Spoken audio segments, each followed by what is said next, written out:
الرحمن الرحیم۔ پاکستان میں عام طور پر روڈوں کے کنارے، پہاڑیوں کے اوپر یا اونچی جگہ پر بورڈ لگے ہوتے ہیں: ایمان، تقوی، جہاد فی سبیل اللہ۔ یعنی یہ کہنا چاہ رہے ہیں کہ ہمارے پاس ایمان بھی ہے، تقوی بھی ہے اور جہاد فی سبیل اللہ بھی ہے۔ حالانکہ یہ تینوں چیزیں ہی تو نہیں ہیں، باقی سب کچھ ہے، یہ تینوں چیزیں نہیں ہیں۔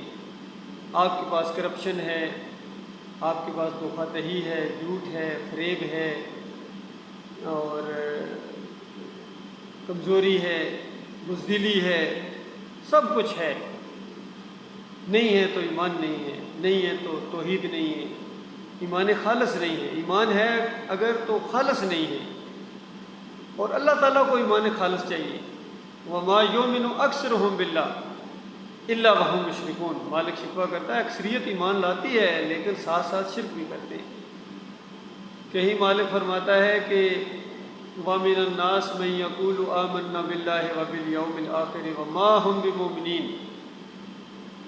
بے شمار ہیں جو دعوے کرتے ہیں کہ ہم اللہ کو مانتے ہیں، ہم آخرت کو مانتے ہیں، جنت اور جہنم کے ہم قائل ہیں، ایمان کی جتنی چیزیں اس کا اقرار کرتے ہیں، لیکن اللہ کی طرف سے جواب آتا ہے وَمَا هُم بِمُؤْمِنِينَ، یہ مومن نہیں ہیں۔ يُخَادِعُونَ اللَّهَ وَالَّذِينَ آمَنُوا، یہ اصل میں دھوکہ دے رہے ہیں، اللہ کو دھوکہ دینے کی کوشش کرتے ہیں۔ ان کی جرأت دیکھو، ان کی بزدلی دیکھو، ان کی بدقسمتی دیکھو، ان کی حماقت دیکھو، ان کی جہالت دیکھو کہ اپنے مالک اور خالق کو دھوکہ دینے کی کوشش کر رہے ہیں اور پھر ایمانداروں کو دھوکہ دیتے ہیں۔ تو ایک عام مومن ان کے دھوکے میں نہیں آتا ہے، ان کے فریب میں نہیں آتا ہے، تو اللہ رب العالمین کیسے آئے گا؟ تو دونوں جگہ اللہ تعالیٰ نے ان کے ایمان کو ان کے منہ کے اوپر دے مارا کہ تمہارا ایمان نہیں ہے، یہ والا ایمان نہیں چاہیے۔ ماننا ہے تو اکیلا مانو، اکیلا داتا ہے، اکیلا دستگیر ہے، اکیلا مشکل کشا ہے، اکیلا حاجت روا ہے۔ کسی مسلک کے ساتھ اس کا کوئی تعلق نہیں ہے، نہ بریلوی ہے، نہ دیوبندی ہے، نہ اہل حدیث ہے، نہ سلفی ہے، نہ نقشبندی ہے، نہ قادری ہے، نہ چشتی ہے، نہ صوفی ہے، اور نہ ہی جمہوری ہے، نہ ہی رافضی ہے، نہ ہی قادیانی ہے۔ یہ بلکہ مومن ہے، اللہ کا ماننے والا، اور ایسے مومنوں کے ساتھ اللہ تعالیٰ کا وعدہ ہے وَأَنْتُمُ الْأَعْلَوْنَ إِن كُنتُم مُؤْمِنِينَ، تم سربلند رہو گے اگر مومن بن جاؤ۔ یہ عام وعدہ نہیں ہے، یہ مشروط وعدہ ہے۔ آپ کو صرف مومن بننا ہے، یقین کیجئے باقی سارا کام اللہ نے کرنا ہے۔ تمہارا روب اور دبدبہ قائم کر دے گا اللہ تعالیٰ، دوسری قوموں کے اوپر تمہیں ہیوی کرے گا، وہ تمہارے باج گزار بنیں گے، جزیہ دے کے زندگی بسر کریں گے۔ پھر ان کو یہ نکتہ سمجھ آئے گا۔ عام طور پر یہ کہتے ہیں کہ یہ اللہ تعالیٰ اس طرح کے حکم دیتا ہے کہ ان سے جنگ کرو اور ان کے مال لوٹو اور ان کی خواتین کو قبضے میں کر لو۔ تو ابھی یہ باتیں ان کی سمجھ میں نہیں آتی ہیں، ان کو ہوش نہیں ہے کہ یہ زمین اللہ کی ہے، یہ زمین اللہ کی ہے۔ جب تم اللہ کے بندے نہیں بنو گے تو پھر دنیا میں تمہیں اللہ تعالیٰ ذلیل و خوار کرے گا، اور آگے جا کے بھی اسی طرح اعتراض کرنا یہ کیا بات ہوئی، ہم بھی اللہ کے بندے ہیں، ہم بھی آدم کے بچے ہیں، ہمیں جہنم میں کیوں پھینک دیا گیا ہے؟ دوسرے انسان ہمارے جو بھائی تھے آدم علیہ السلام کے، وہ دوسرے بچے وہ جنت میں کیوں چلے گئے ہیں؟ یہ وہاں بھی اعتراض کرنا، وہاں بھی تمہاری عقل کام نہیں کرے گی جس طرح یہاں عقل کام نہیں کر رہی ہے۔ کتنی چیزیں اللہ تعالیٰ نے تمہاری آزمائش کے لیے رکھی ہیں کہ اپنے مالک اور خالق کو مانتے ہو یا نہیں مانتے ہو، اور حکیم مانتے ہو یا نہیں مانتے ہو۔ کچھ احکامات دے کے اس نے آزمایا ہے، کچھ چیزوں سے منع کر کے اس نے آزمایا ہے، کون اللہ کی مانتا ہے اور کون نہیں مانتا۔ بس یہی چھانٹی ہو رہی ہے جنتیوں کی اور جہنمیوں کی۔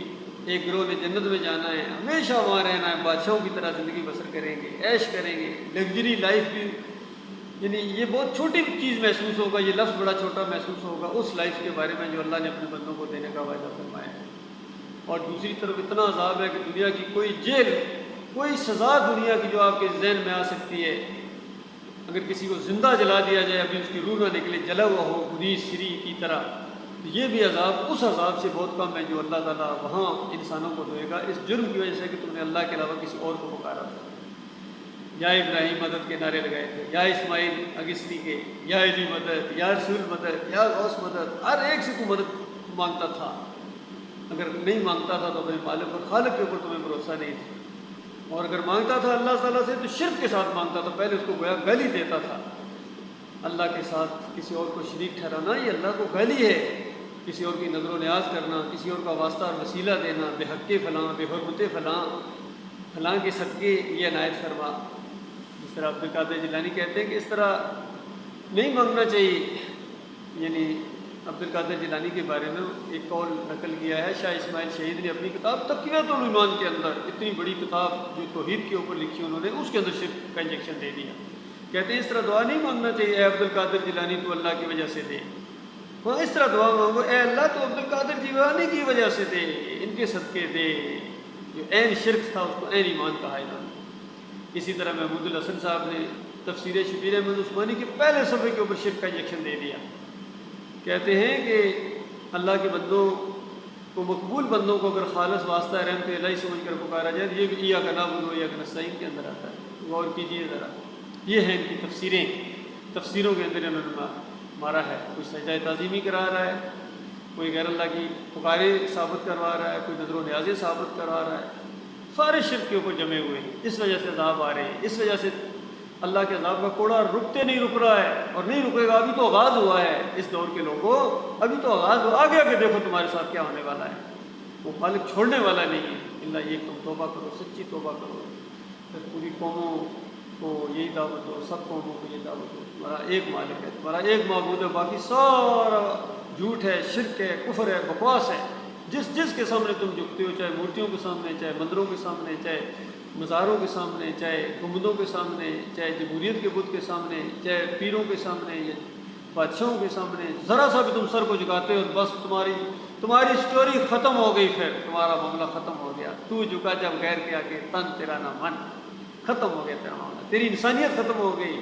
ایمان تو پہلے ہی چلا گیا، تمہاری انسانیت بھی ختم ہو گئی۔ تم اللہ کے علاوہ کسی اور کے سامنے اگر تم نے سجدہ کیا، رکوع کیا، یا تھوڑا سا اس طرح جھکا، بس اتنا جھک گیا کسی اور کے سامنے عقیدت کی وجہ سے، احترام کی وجہ سے، تکریم کی وجہ سے، تو یہ تمہارا وہ شرک ہوگا، یہ اللہ کے ساتھ وہ بے وفائی اور نمک رحمی اور غداری ہوگی کہ کبھی معاف نہ کیا جائے گا۔ اللہ تعالیٰ